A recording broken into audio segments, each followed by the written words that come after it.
But again, what? 10 fattest people in the world. I don't know how I came across this video, but like I was curious and I just want to see, bro. I want to see, bro, like what's going on. I don't know, bro. I'm just curious. Subscribe right now and you'll have amazing luck for an entire week. Hello dear viewer, and welcome to yet another riveting episode of 100M, where we look at the 10 fattest people fuck? in the world. Why are y'all giving out a record though? Donna Simpson. 630 pounds? Oh my god. 630 pounds. While the rest of the world was counting calories and trying to slim down, Donna Simpson upped her food intake to an alarming 15,000 calories per day, wanting to become the fattest woman ever. She earned her mammoth meals and treats performing as a supersized big beautiful web model, where she ranked in over $90,000 a year, a big fat check paid by chubby chasing admirers who love to watch her eat. At her peak weight, Simpson exceeded 600 pounds, but most people recall a comparatively modest measure of 532 pounds because that was her weight around the time she got pregnant with her baby girl, Jacqueline. She earned the Guinness World Record title for the heaviest woman to give birth. What the fuck? And her daughter skinny as fuck. And later ditched her mission of becoming the fattest woman after she herself was jilted by her fiancé and father to her baby. Damn. Number 9. Monica Riley, 700 pounds. 700?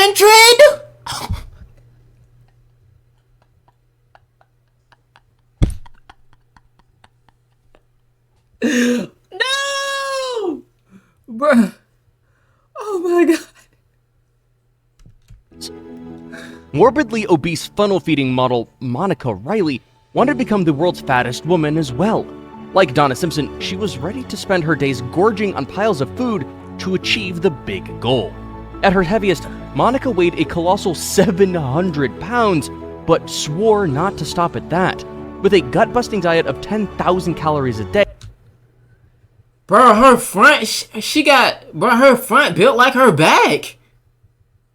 Your front is built like your back. The fattish model from Fort Worth, Texas, was well on her way to hitting her target weight of 1,000 pounds and basically becoming too fat to move. Her fiancé Sid Riley spent most of his time catering to her insatiable appetite for high-calorie shakes. Her shakes contained liberal... This nigga putting Pop-Tarts in her shake. He's putting Pop-Tarts in her shake. The fuck? Amounts of double cream, Pop-Tarts, milk, and weight gain powder, totaling a whopping 3,500 calories. What the fuck? Milk and weight gain powder, totaling a... Nigga. She got like 15 pieces of chicken, 20 burritos, a whole big ass bowl of chips, 3 big ass Hot Pockets, 4 pizzas, a whole bowl of tater tots, a whole at least 20 Pop-Tarts, a whole gallon of milk, a whole gallon of vanilla ice cream, a whole pint of guacamole, and a whole nother pint of milk. Whopping 3,500 calories. And with 20,000 online fans watching, Monica guzzled it all in a very original way, through a funnel feeder. Oh my god. Number 8. Shannon Lowry, 739 pounds. No! 139 pounds. Weighing in at 739 pounds at her heaviest, Shannon Lowry is one of the heaviest women on this list. Most people know her from the recently broadcast episode of the show My 600 Pound Life, starred by world-famous weight loss surgeon Dr. Now. On the episode, the 39-year-old narrates her grueling journey becoming morbidly obese practically her entire adult life. The struggle has never been easy on her since weighing 100 pounds at age 7 and for 100 pounds at the age of 7. So you was walking around on this planet at the age of 7, just 100 pounds. 450 pounds by age 17. When she finally decided to enlist the help of Dr. Now last year, Lowry was at her heaviest. She tipped the scales at 739 pounds when the good doctor weighed her from his Houston, Texas office. At the time, Shannon relied on her husband, Simon Johnson, for pretty much everything, a duty which he discharged religiously for the 10 years they had been married since meeting while gaming online. Since appearing on Dr. Now's show, Shannon's weight loss journey seemed incredible as she lost 41 pounds initially. However, she reported recently that her progress since stalled. Number 7. Susan Iman. 800 pounds, nigga? How is this possible, bruh? And guess where? And guess what? Guess where it's. Damn, I can't even talk, bruh. I'm so surprised. I'm flabbergasted, bruh. This gotta be in the U.S. Cause it's only the U.S. who is the fattest niggas. I ain't even gonna lie. This gotta be in the U.S. We the only fattest niggas, bruh. It gotta be the U.S., bruh. We the only niggas that eat like this. 800 pounds. Feasting mostly on astonishingly enormous meals that add up to a terrifying 30,000 calories per day, does it come as a surprise that morbidly obese Suzanne Iman once tipped the scales at more than 800 pounds? She got through heavy breakfasts, greasy snacks with sugary... Damn! All them pancakes. Them pancakes is drowning in syrup. Diabetes is on the highest level, of course. 6 pounds of potatoes. Half brown potatoes, whatever you want to call it. 10 pounds of eggs and bacon. Surrounded by more 10 pounds of eggs and bacon. Surrounded by some, I don't know what the fuck that is over there. But it's probably pounds of that too. Shakes and mammoth dinners. She too hoped to become the world's fattest woman and America's largest bride. She was at the time engaged to be married to chef fiance Parker Clack. Oh, so it's his fault. It's his fault. He got some fault in this too. You married a chef. So her big ass married a chef. And he kept feeding her. Like a dumbass. He got some part in that too. Her 2 sons were, however, not okay with... I have a question. How will her grave be arranged when she dies? That's not funny. That's not funny. They might have to remove some bodies. That's not funny. That's not funny. That's not funny. That's not funny. With the life-threatening mission. They understandably feared for their mother's health and well-being. Hearing her son's concerns, Suzanne sought professional assistance. Nigga, you're concerned when she hit 800, nigga? You're supposed to be concerned when she hit 3. Not even 3. Probably 3. That's when you really concerned. Cause you know what I'm saying, 250 is like okay, but like 275 you pushing it, but like 3 is when you concerned. You're supposed to be concerned at like 300, around 300 pounds. You're supposed to be concerned. Type shit. You're concerned when she hit almost 800, nigga? The fuck?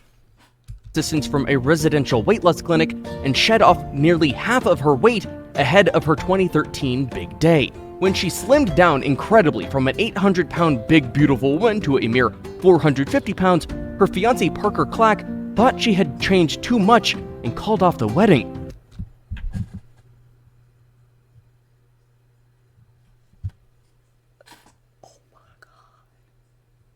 No.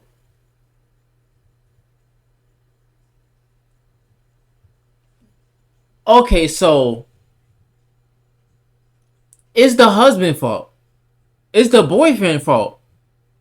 This whole thing that's surrounding this is that nigga fault. He wanted her to be 800 pounds. She didn't want to be 800 pounds. He wanted her to be 800 pounds. She slimmed down. That nigga called off the wedding. Damn! Fortunately, Suzanne found a new love a few short years later, and together with her new catch, Nick Abate, they set out on a mission to get her back to her previous size. Bro, my brain's starting to hurt, bro. America is so stupid. Number 6. Barry Austin, 910 pounds. Going by Fat Baz, Barry Austin was dubbed Britain's fattest man when a lifestyle of binge eating pushed his weight to a whopping 910 pounds. His peak weight was confirmed at a titular Sky One documentary where Barry admitted to ravaging through 29,000 calories a day and drinking up to 12 liters of fizzy drinks at a time. Barry acknowledged the dark side of his lifestyle and was trying to slim down for his health when a number of health issues presented. He lost 280 pounds after having a gastric balloon fitted and slashing his caloric intake to a limited 1,500 calories per day. In a message to his longtime pal and fellow blues fan, broadcaster Tom Ross, Barry said that he was struggling after losing a lot of weight as he had been bedbound for 6 years. Sadly, Barry passed away on January 1st this year after suffering a heart attack that caused him to fall. Number 5. Ricky Jr Naputi, 900 pounds. Well known as the 9,000, nigga? 9,000, nigga? Damn. It just keep going. Why? Bro, this nigga can't even... Bro, this nigga built like a motherfucking inflatable. He built like an inflatable. He can't even look down. The nigga neck so fat he can't even look down. I'm not even joking. Guamanian man who ate himself to death, Ricky Naputi battled with his food addiction for many years. His labored struggle was briefly captured in a TLC documentary called 900 Pound Man. TV crew from the US network followed the life of Ricky with his wife Cheryl in what was the man's final 3 years. At the time, Ricky was too heavy to do anything. He hadn't walked on his own for more than 7 years. He couldn't... This nigga been laying down for 7 years. You mentally gotta be cooked. Like, your mental is cooked if you didn't want to get up for 7 years. Your mental is cooked. Talk without running out of breath, and he was too fat to even consummate his marriage. Perhaps the only thing that came easy for him was insisting on more food. Lots and lots of it. Ricky desperately needed life-saving surgery, but all the doctors he contacted required that he loses at least 90 pounds on his own first, since it would have been too dangerous to try and perform gastric surgery given his condition at the time. In the end, his 10-year marriage broke down, and without anyone to help feed and bathe him, Ricky fell into deep depression over the state of his life. He died in November 2012 at age 39, with doctors declaring morbid obesity as the cause of his death. Number 4. Ann Jaeger. What the fuck? A band? A band, nigga? A band. A band. You weigh a band? You weigh a band? 1,189 pounds. As the only woman to hit 1,200 pounds, perhaps 1,600 pounds unofficially, Ann Jaeger was undoubtedly the most severely obese woman in history and the heaviest ever recorded. Her obesity was caused by an eating disorder she had developed as a child after being sexually abused by a close family member. She said that she found temporary relief in her sweet treats. Life for her was never a piece of cake. Jaeger fell in and out of deep depression and suffered many obesity-related health problems over the course of her life. At her heaviest, Jaeger was mostly immobile and became totally dependent on her 14-year-old daughter Heather and son Stephen Bishop, among other helpers including friends and nurses. In her final year, Jaeger lost about 500 pounds after she was put on diuretic drugs and a restricted 1,200-calorie diet while admitted at the Hurley Medical Center. She died at her home in the year that followed, with kidney failure listed as the cause of death and morbid obesity being the contributing cause. One can never hope to retell Jaeger's 1,000-pound life in about 100 words, but putting her on this list is a start. Number 3. Khalid bin Mohsen Shari. 13,000? 13,000. 13,000, nigga? 1,345 pounds.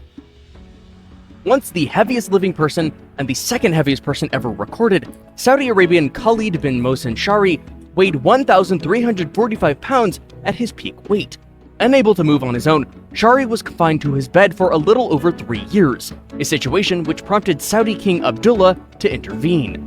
Shari was then transferred from his Jazan home in the south to be treated in the King Fahad Medical City in Riyadh, where he lost a massive 700 pounds through a combination of gastric band surgery, rehabilitation, strict exercise regimen, and healthy eating. While his loss was remarkable, Shari needed to trim down a further 218 pounds to become the biggest loser in history, a record held by American Rosalie Bradford, who had lost 917 pounds to clinch the title.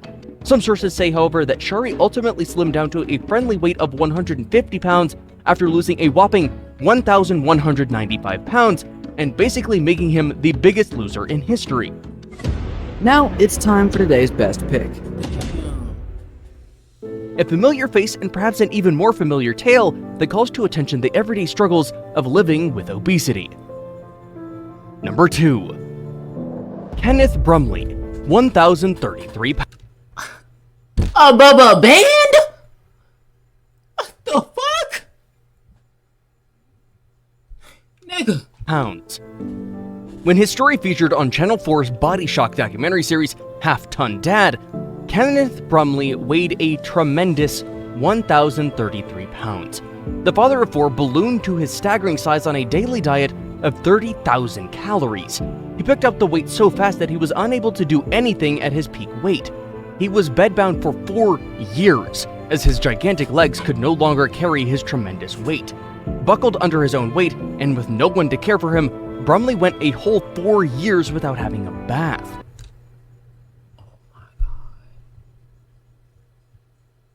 So you saying he been in his bed for 4 years and he didn't get the shower or nothing? Oh no, that's nasty. No. Where his... Oh no, you wildin'. Brumley made headlines when he qualified for rehabilitation at the Renaissance Hospital in Houston, Texas, where it took an entire fire crew to help get him out of his house and transport him to the hospital. His daily calorie intake was reduced to 1,200 per day and was finally scheduled for gastric bypass surgery after reaching a safe weight for the life-saving procedure. Ah! Before we move on, I've got a little challenge for you that'll take 5 seconds to complete. So here's... Now watch out, watch out. 1,400. Number 1. John Brower Minogue, 14,000 nigga? pounds. Record books list John Brower Minogue as the heaviest man ever recorded. He is estimated to have weighed more than 1,400 pounds, but his sheer size, deteriorating health, and mobility constraints made it impossible to bring him to a scale, if Bainbridge Island, Washington had scales that big. No matter, Minogue took the title for heaviest person ever, and there's no arguing that fact. He also landed another rather interesting title for the greatest difference in weight between a married couple when his 110-pound fiancée Jeanette said "I do" on their big day. Despite suffering from obesity since childhood, Minogue's weight was never an issue until being diagnosed with massive generalized edema, a condition which doctors determined to be incurable and difficult to treat. Minogue got even bigger until his dramatic hospitalization due to congestive heart failure. About a dozen firefighters and medics had to join hands to put him on a modified stretcher and onto a ferry to get him to the University of Washington Medical Center. Oh nah, he too big, bruh. He too big, gang. Hell nah.